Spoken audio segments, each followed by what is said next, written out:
Un jour, j'ai appris l'impensable, mon mari me trompait avec ma propre sœur. J'ai demandé le divorce et coupé tout lien avec ma famille, trop toxique pour ma santé mentale.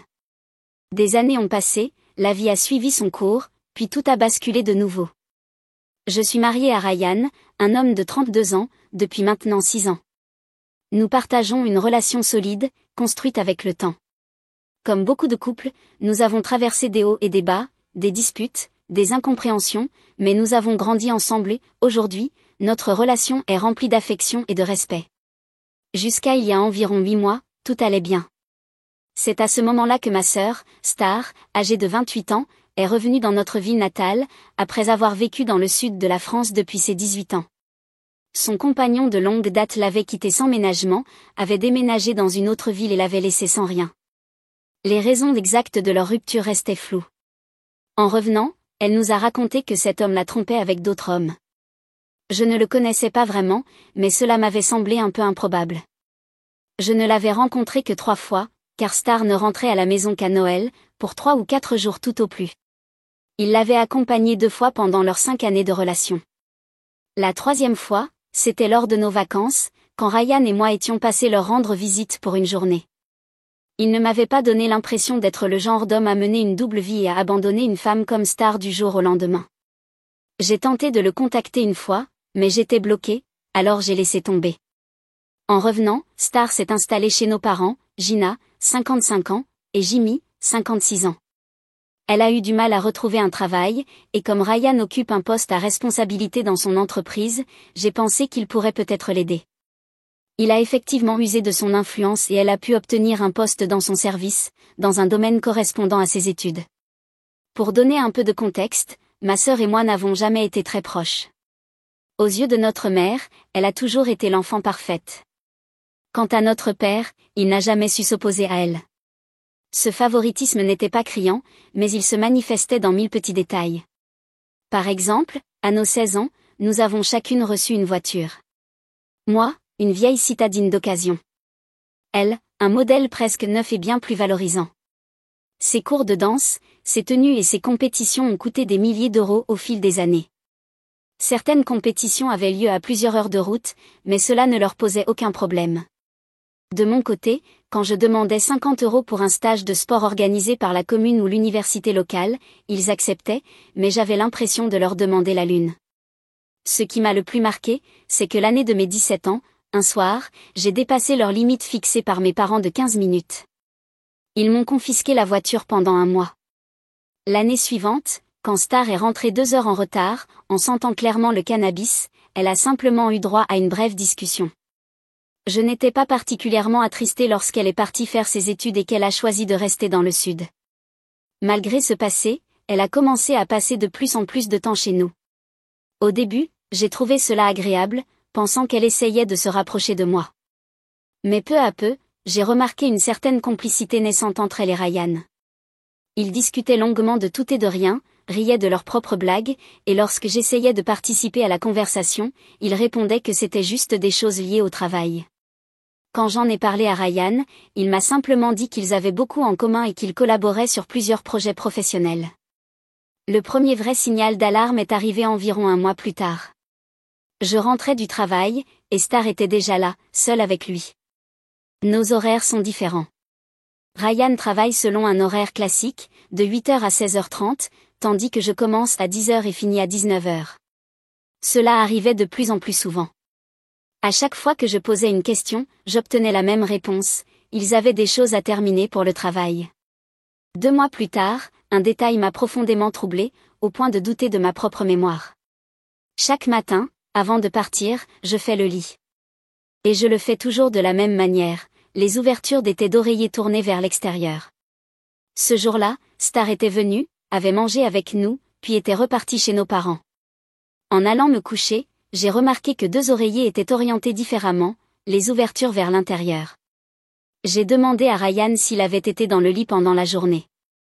Il a semblé légèrement déstabilisé, puis a répondu non. Je lui ai dit que le lit n'était pas comme je l'avais laissé. Il a répliqué que je devais me tromper, que personne n'y était allé. J'ai fouillé son téléphone et son ordinateur sans qu'il le sache, mais je n'ai rien trouvé. Après tout, ils passaient 8 heures ensemble au bureau, 5 jours sur 7, puis souvent du temps ensemble après. Pourquoi aurait-il besoin de s'envoyer des messages? À ce moment-là, je me suis vraiment sentie en train de perdre pied. Il y a 2 semaines, mes parents nous ont invités à dîner. Tout se passait bien jusqu'à ce que je voie quelque chose qui m'a glacé le sang. Ryan passait près de Star, et elle lui a doucement attrapé le bras. Il s'est tourné vers elle, elle lui a murmuré quelque chose, et ils ont collé leurs fronts l'un contre l'autre. Cela n'a duré qu'une seconde. Ryan s'est rapidement redressé et a continué son chemin. Star m'a alors regardé, avec un petit sourire en coin, puis a repris calmement ce qu'elle faisait. Je ne suis pas idiote, je sais très bien que tous ces signes étaient flagrants. Mais je ne voulais pas y croire. J'aimais mon mari depuis que j'avais 21 ans. Pour essayer d'y voir plus clair, j'ai organisé un petit week-end en ville, en espérant trouver le bon moment pour lui poser des questions. J'espérais vraiment que mes doutes étaient infondés. Mise à jour, vous aviez raison. Et mon monde s'est écroulé. Nous sommes partis pour ce week-end comme prévu. Le vendredi soir s'est très bien passé. Nous avons bu un verre, dansé, nous avons été intimes. Le lendemain, nous avions encore plusieurs choses prévues. J'ai failli ne rien dire. J'essayais de me convaincre qu'il ne pouvait pas avoir cette relation avec elle et continuer à être ainsi avec moi. Mais je me trompais complètement.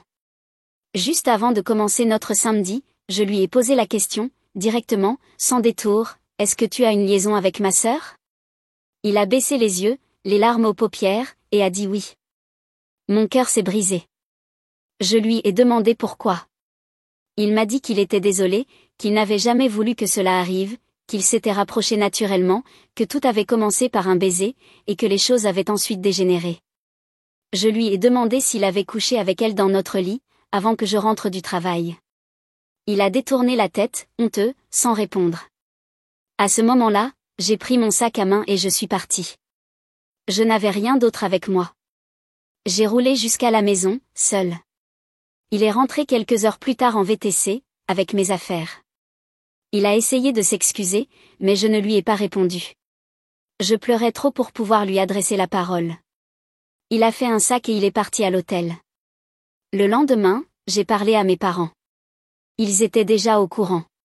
Ils m'ont dit qu'ils étaient désolés pour ce qui s'était passé, puis ils m'ont informé que Star était partie la veille au soir, et qu'elle ne reviendrait pas avant quelques jours. Je suis certaine qu'elle est allée rejoindre Ryan. Cela s'est passé il y a environ 3 mois. Notre divorce est presque finalisé. Ryan a trouvé un appartement à louer presque immédiatement, et Star a emménagé avec lui. Je ne le contacte plus que pour les démarches liées au divorce. Au début, il avait dit que je pouvais garder la maison et les économies. Je crois que c'était la culpabilité qui parlait. Mais quelques jours plus tard, il a changé d'avis. Il a dit qu'on devait partager la maison. Je sais que c'est l'influence de Star. J'avais déjà transféré toutes les économies sur un nouveau compte, donc il n'y a pas eu de discussion à ce sujet. Et voilà, 9 années de ma vie envolées. Il ne réalise pas ce qu'il est en train de faire. Elle est profondément narcissique et finira par le jeter comme un objet. Pendant toute cette période, Star a été d'une cruauté incroyable. Quelques jours après que j'ai découvert la vérité, elle m'a identifié dans une publication Facebook. C'était une photo d'elle et Ryan. Il lui embrassait la joue, par derrière. La légende disait, se sentir aimé. J'étais esséhurée.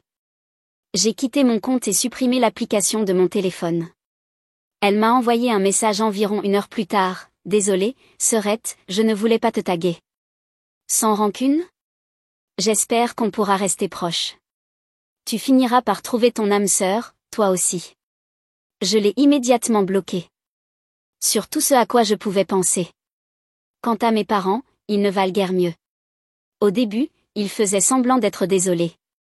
Quand je leur ai annoncé que je coupais les ponts avec Star et Ryan, ma mère m'a regardée et m'a dit, « Je suis désolée que ça se soit passé comme ça. Mais ta sœur mérite aussi d'être heureuse. Un jour, tu rencontreras quelqu'un, et on pourra tous tourner la page. » J'ai été profondément blessée par ces mots. Je leur ai raconté ce que Star avait posté, le message qu'elle m'avait envoyé. Ma mère a répondu, « Eh bien, tu ne devrais pas être sur ces réseaux sociaux de toute façon. » Mon père, lui, n'a rien dit. Pas un mot depuis le début. Une fois, je lui ai demandé ce qu'il en pensait. Il a simplement répondu, je suis d'accord avec ta mère. Puis il a quitté la pièce. Alors j'ai décidé de couper les ponts avec eux aussi. La maison sera bientôt vendue, et je vais déménager dans une autre région. Je ne dirai à personne où ni quand. Ils ne savent même pas que c'est mon plan. Je suis simplement arrivé au bout. Je suis fatigué. Je leur souhaite à tous le pire. Mise à jour. Bonjour à tous. Je sais que cela fait 4 ans que je n'ai rien publié ici. Mais il vient de se passer quelque chose d'important. Avant cela, je voulais vous donner quelques nouvelles de moi. Je suis récemment fiancée. Il m'a fallu beaucoup de temps et de thérapie pour me reconstruire. J'ai essayé de sortir avec quelqu'un très vite après avoir emménagé ici, dans le Minnesota. J'ai eu un premier rendez-vous correct, mais cela a vite tourné au cauchemar, il s'est révélé être un homme insupportable et prétentieux. Après ça, j'ai juré de ne plus jamais faire confiance à aucun homme. C'est à ce moment-là que j'ai commencé une vraie thérapie, pour affronter toutes les blessures que j'avais enfouies, la trahison de mon mari, celle de ma sœur, l'abandon de mes parents. Ce fut une année difficile. Mais c'est aussi l'année où j'ai rencontré James, un homme de 37 ans. Oui, il a le même prénom que mon père, je sais, c'est ironique. Mais James est un homme formidable. Il est chef cuisinier. Lui et son frère jumeau, Jacques, possèdent un restaurant-bar qui marche très bien. Je suis vraiment impatiente de construire un avenir avec lui. Assez parlé de moi. J'aimerais maintenant vous raconter l'audace incroyable dont ma famille a fait preuve environ 9 mois après mon départ. À ce moment-là, j'étais totalement coupée d'eux. Je ne leur avais pas dit où j'avais déménagé. Seuls quelques amis proches et 2 ou 3 cousins avec qui j'étais très liée étaient au courant. Un jour, en rentrant chez moi, j'ai trouvé une invitation de mariage dans ma boîte aux lettres. C'était pour le mariage de Ryan et Star. L'invitation contenait une photo absolument esséurante d'eux, enlacés dans un champ de tournesol. Il y avait également une lettre de mes parents. Elle disait en substance ceci, « Tu dois pardonner et tourner la page, nous savons que les choses ne se sont pas déroulées au mieux mais nous sommes une famille, et les familles traversent les épreuves ensemble. » Il prétendait même que Star souhaitait que je sois l'une de ses demoiselles d'honneur, comme elle l'avait été pour moi. Pardon ? Sérieusement ?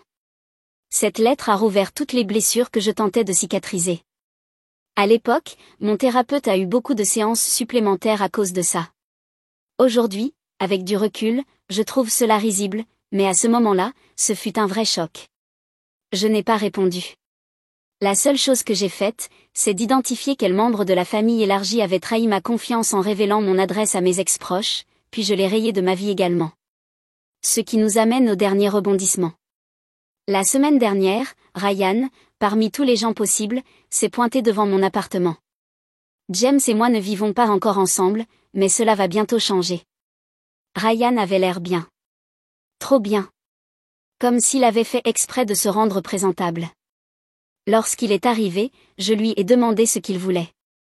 Il m'a répondu qu'il voulait juste parler, qu'il était désolé pour ce qu'il avait fait, que lui et Star divorçaient.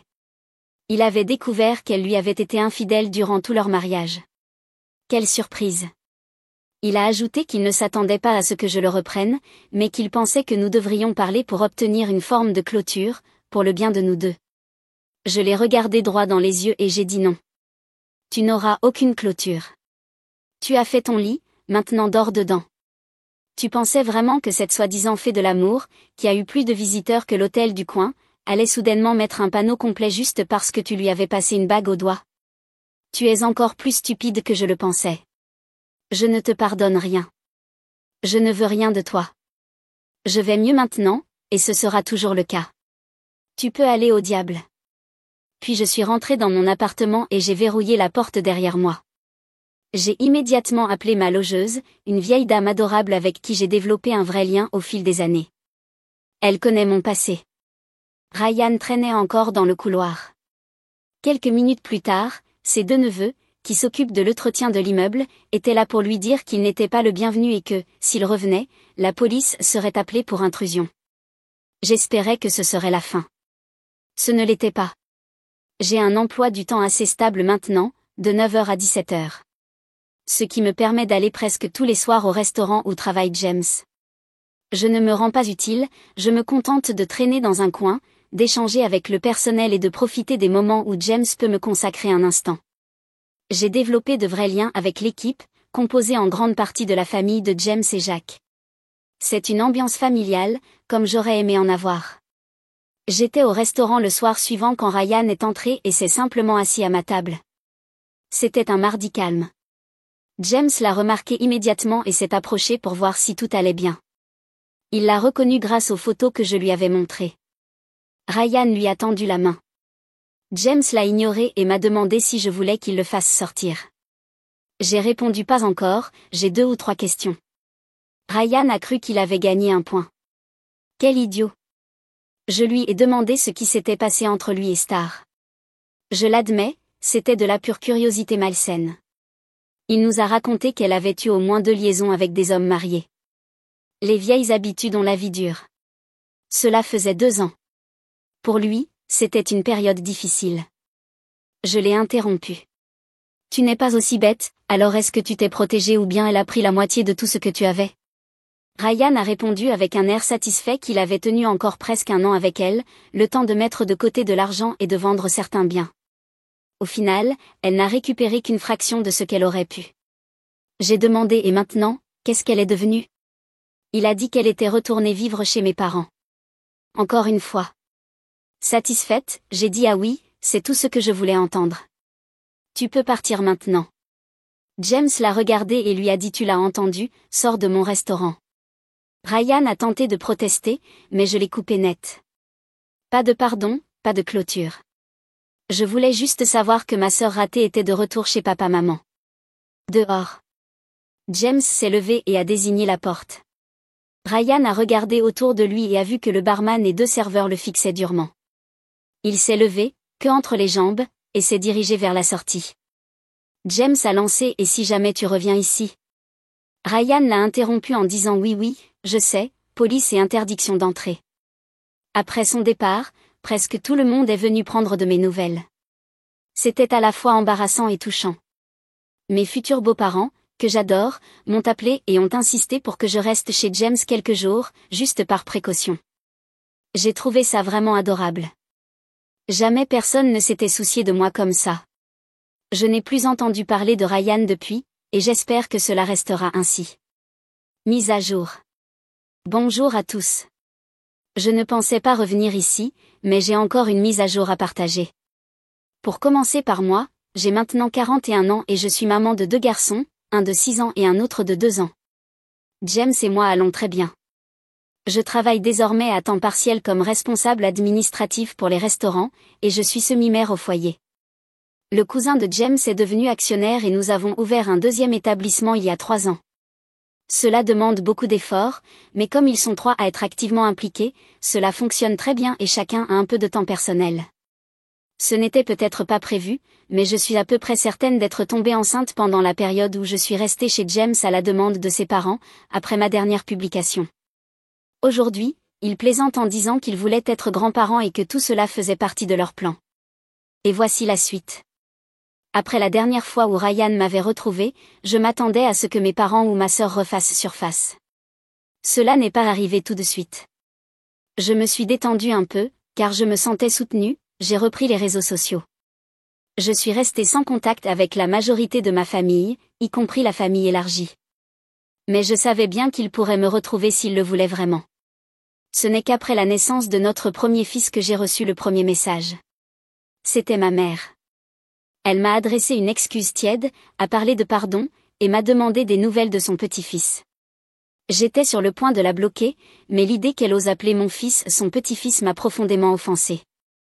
J'ai répondu, « Tu n'as pas de petits-enfants, je ne suis pas ta fille, donc mes enfants n'ont aucun lien avec toi. Si tu veux des petits-enfants, encourage Star à faire ce qu'elle sait faire de mieux. » Ensuite, je l'ai bloquée. Elle a créé d'autres comptes pour tenter de me recontacter, mais j'ai toujours ignoré ou supprimé ses messages. Cela nous mène à l'événement le plus récent. J'ai commencé à recevoir un déluge de messages et de demandes de contact. J'en ai lu quelques-uns. C'étaient des discours larmoyants sur leur soi-disant regret de ne pas faire partie de la vie de mes enfants, leur envie de se racheter. Je n'y prêtais aucune attention. Je n'avais aucune intention de les réintégrer dans ma vie.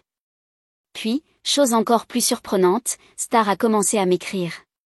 Elle ne disait pas grand-chose, juste qu'elle voulait vraiment me parler. Cela a duré environ 3 semaines. J'ai accepté une réunion en visioconférence. Moi seule, sans les enfants. Dès le début, ils ont insisté pour voir les enfants. J'ai été ferme, cela n'arriverait pas. Ils avaient déjà 3 grands-parents, les parents de James et sa grand-mère. J'ai commencé à sentir qu'il y avait autre chose derrière tout ça. Star avait mauvaise mine. Mes parents semblaient vieillis et fatigués. La conversation a commencé. Ils se sont excusés pour tout ce qui s'était passé, même Star. Elle a reconnu qu'elle avait eu tort, qu'elle regrettait ses actes, et qu'elle aimerait retrouver sa sœur. J'ai failli rire. Ma mère a pris la relève, avec son discours habituel sur l'importance de la famille et du soutien mutuel. Quand elle a terminé, je les ai regardés et j'ai dit, c'est tout. Je vais y aller. C'est à ce moment-là que les masques sont tombés. Ils m'ont supplié d'attendre, et enfin, la véritable raison de cet appel est apparue. Apparemment, Star a des problèmes de santé depuis plusieurs années. Ses reins sont en train de lâcher. Et elle a besoin d'une greffe. C'est donc pour ça qu'ils ont tant insisté pour me recontacter. Un membre de la famille, paraît-il, le plus susceptible d'être un donneur compatible. Je leur ai demandé directement, c'est pour ça que vous m'appelez ? Vous voulez que je la sauve, après tout ce qu'elle m'a fait ? Mon mari ne lui suffisait pas, maintenant elle a besoin aussi d'un morceau de mon corps ? Ma mère a craqué et m'a lancé, arrête de réagir comme ça, tout ça remonte à bien longtemps. Elle s'est mise à pleurer en disant, je comprends, tu nous détestes, mais elle va mourir si elle ne reçoit pas de greffe rapidement. Est-ce vraiment ce que tu veux ? Je sais que tu penses qu'elle t'a fait le pire, mais s'il te plaît, juste cette fois, peut-on mettre ça de côté ? Je suis restée silencieuse, attendant de voir s'ils allaient dire autre chose. Finalement, mon père a commencé à parler. Écoute, on est désolé pour tout ce qui s'est passé, mais on a de gros problèmes. Entre ses frais médicaux et le fait qu'elle ne peut plus travailler, ta mère et moi vieillissons, nous avons aussi nos soucis. On a beaucoup de choses à gérer. On a besoin que tu reviennes dans le Missouri pour voir si tu es compatible. Et on aurait aussi besoin d'un peu d'aide, sinon on risque de perdre la maison. Donc, vous avez besoin de mon rein et de mon argent ? Ai-je dit. Ne dis pas ça comme ça, a-t-il répondu. Star est intervenu, s'il te plaît, rentre à la maison, j'ai besoin de ma grande sœur, je ne veux pas mourir. Tu pourrais simplement venir faire les tests, et si tu n'es pas compatible, on ne te recontactera plus jamais. Je leur ai dit que j'avais besoin d'y réfléchir, de faire quelques recherches, et que je leur donnerais ma réponse le lendemain soir. J'ai raccroché et je suis allée parler à mon mari. Il m'a dit qu'il me soutenait à 100%, quelle que soit ma décision. Puis il m'a demandé si nous devrions voyager tous ensemble ou s'il devait m'accompagner. J'ai refusé les deux. J'ai dit que j'irais, mais seule. J'ai prévenu mon ancienne famille que je ferais les tests ici, au Minnesota. Si les résultats indiquaient que j'étais compatible, alors je viendrais, et nous pourrions parler de tout le reste. Environ une semaine plus tard, les résultats sont arrivés, Star et moi étions un parfait match. J'ai accepté de revenir à Saint-Charles. À mon arrivée, Star avait commencé à avoir des complications et avait dû être hospitalisée. Cela m'a épargné les invitations à dîner auxquelles je n'aurais jamais répondu, surtout que mes parents ne cessaient de me parler de leurs difficultés financières dès qu'ils avaient une minute de libre. Ils ont réussi à stabiliser Star. Je suis allée rencontrer les médecins en charge de la transplantation. Ils ont commencé à tout m'expliquer, mais j'ai dit que je voulais avoir cette discussion avec tout le monde présent. Nous sommes donc allés dans la chambre de Star. Mes parents étaient déjà là. Le médecin a commencé à expliquer la situation, Star avait peut-être encore 6 mois à vivre sans greffe. Ils nous ont présenté toute la procédure et ont beaucoup insisté sur le fait que j'étais une donneuse parfaitement compatible, qu'il serait pratiquement impossible d'en trouver une autre aussi viable, et que plus on programmait l'intervention rapidement, mieux ce serait. Je me suis alors approchée de Star, j'ai pris sa main, je l'ai regardé droit dans ses grands yeux bruns et je lui ai dit, « Tu as entendu ? Je suis une correspondance parfaite. En gros, je suis la seule personne qui peut te sauver. Et je ne le ferai pas. Tu es la personne la plus vile, narcissique et méprisable que j'ai jamais connue. Je suis venue ici uniquement pour que tu saches que la seule personne qui pourrait te maintenir en vie est aussi celle que tu as le plus trahie. Et maintenant, tu en paies le prix de ta vie. Tu vas mourir. Il faut que tu fasses la paix avec ça. Star s'est effondré en larmes. Mes parents se sont retournés vers moi pour m'agresser. Le médecin et l'infirmière, eux, restaient figés de stupeur. J'ai regardé mes parents et je leur ai dit, ne me parlez même pas. Et ne vous avisez plus jamais de me demander quoi que ce soit. La seule somme que je dépenserai pour vous serait pour vos funérailles, à condition que vous soyez incinérés et que les cendres me soient remises, pour que je puisse les déposer dans les toilettes les plus sales que je trouverai. J'ai tourné les talons et je suis sortie de la chambre sans jamais me retourner. Je suis rentrée chez moi, mon vrai chez moi, entourée de ma vraie famille. Et je n'ai jamais été aussi heureuse.